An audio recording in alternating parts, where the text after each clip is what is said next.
Hey guys, let's talk about something annoying and very annoying actually. The lung auscultations, meaning lung sounds.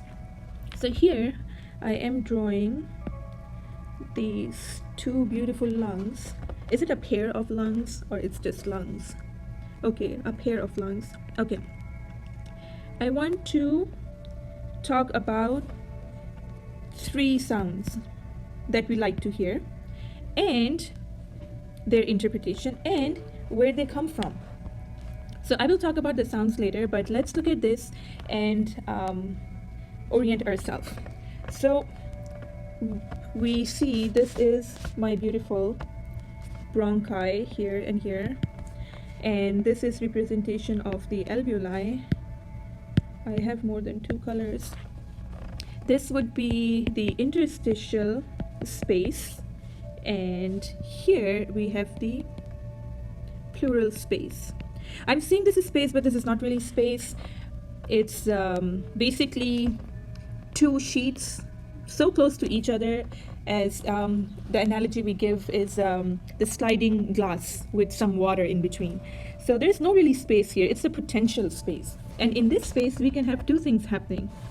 We can have air go in this space and we can have fluid go in this space. And that will be one of the four problems that I want to talk about. So air is one problem, fluid is one problem in the pleural space, and then there are other two problems that are in the alveoli. But before we do that, let me talk about the sound. So the sounds, let me erase that. Write it like this. So those sounds, we call them auscultations, right? So there's three ways you try to hear what's going on in the lungs. You can put your stethoscope, and which is you hearing it by your ear, or you can check for vibrations with your hand, and you can tap. I'm gonna draw the drum because you tap on your what is that? Okay, so you tap. Let me just write it. You tap with your hand placed on the person's chest, and then you tap on your bone, on your finger bone, which will help me hear some sounds. Okay. So the other two things, or the other two problems, are within the alveoli. So in here we have air by default. Okay. This is important because here we're going to compare to air. What do we have? But in pleural space there is nothing, so you don't have comparison. You have comparison of nothing with air and then nothing with fluid. Here we have comparison of air with one thing. If the air is already here, something that can replace it would be fluid. So that would be the third problem. And then the fourth problem would be this whole alveoli collapsing. And all these problems have their medical name as well, which I will talk about later. But sometimes, or usually, we keep referring it with the medical name, and then we don't know what really are we talking about. So I want to talk about the concept first before I give it a name. So this is going to collapse, which is called atelectasis. So we'll see that. Okay, so there are these four problems, and I am going to write these problems down here. Four main problems. Okay, there are exceptions, but here we're talking about the main thing. So I want to.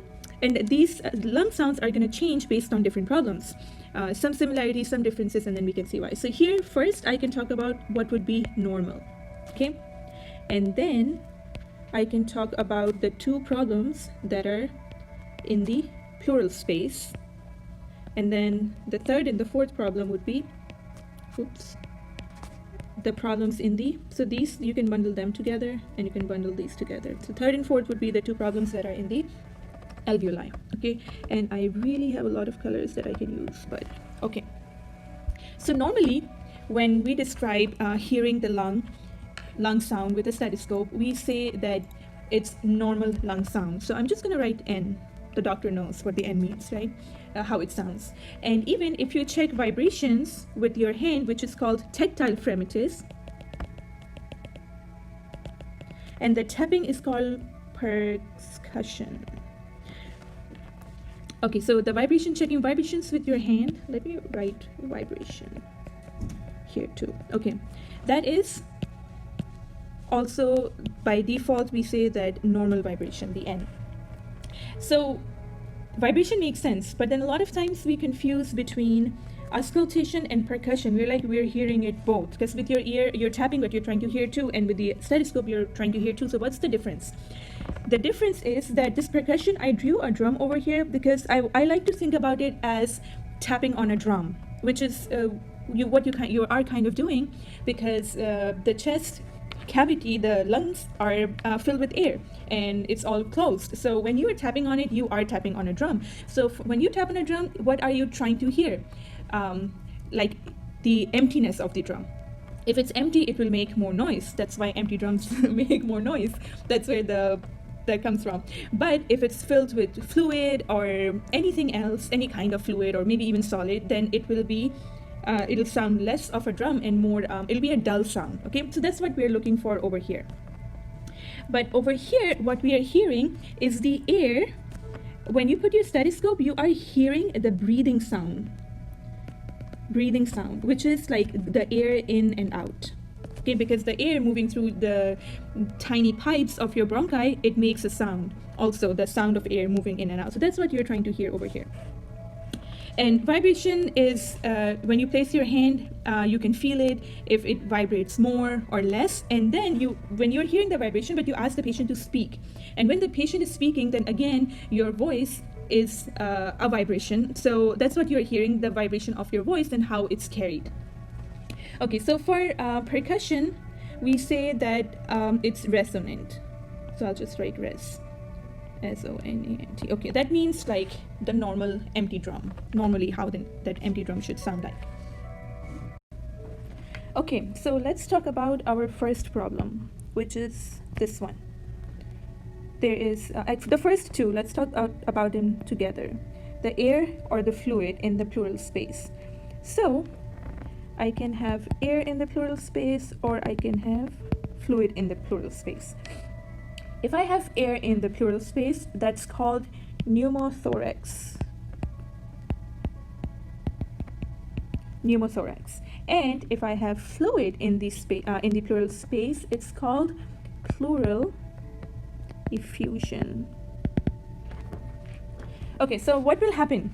So remember over here, nothing is supposed to be here. It's so this is called visceral pleura, and this is called parietal pleura. No, actually it's the opposite.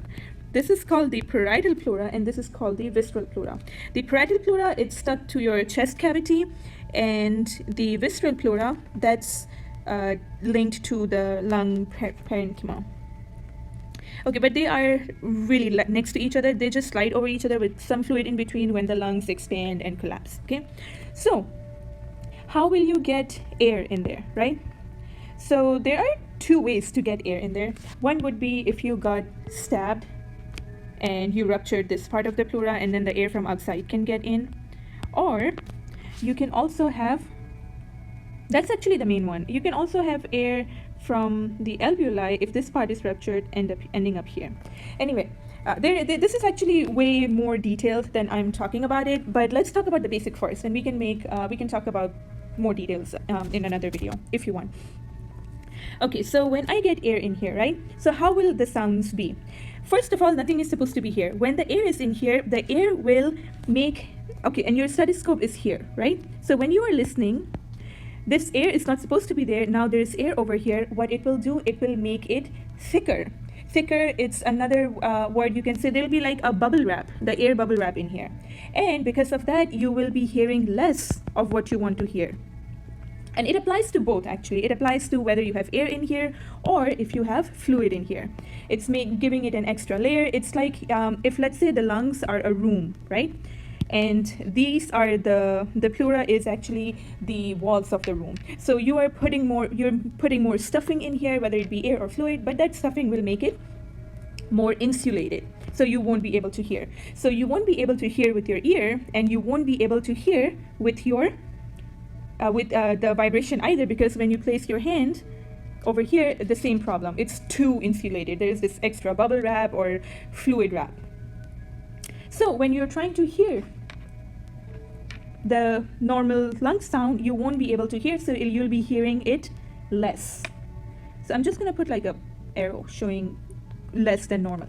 And same thing with the fluid. Oh, and how do you get the fluid in there? Usually the fluid can leak from the interstitial space over here. Yeah, and it could be not just squeezed out fluid, it could also be blood.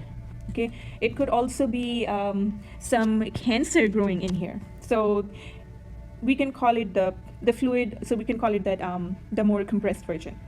But this is the terminology we use, so let's keep it here for now. Okay, and then what happened to vibrations? The vibrations are down as well, because same thing, when you put in your hand, you can't hear because it's more insulated, and also for both of them. But here, this is interesting. So now I'm trying to hear the drum, right? So if I put more air in the drum, so drum as a whole with the lung with its insulation and the air, I put more air in here. So that makes it hyper resonant. So it is resonant but hyper, because there's extra air in here, so I'm gonna hear it more. But when there's fluid in there, which is not here, I'm trying to hear the air, right? The emptiness of the drum. So now it's not as empty as it should be. So here it will actually be dull, because there's fluid making it sound dull, other than the air that I'm trying to hear. Okay, that's those two.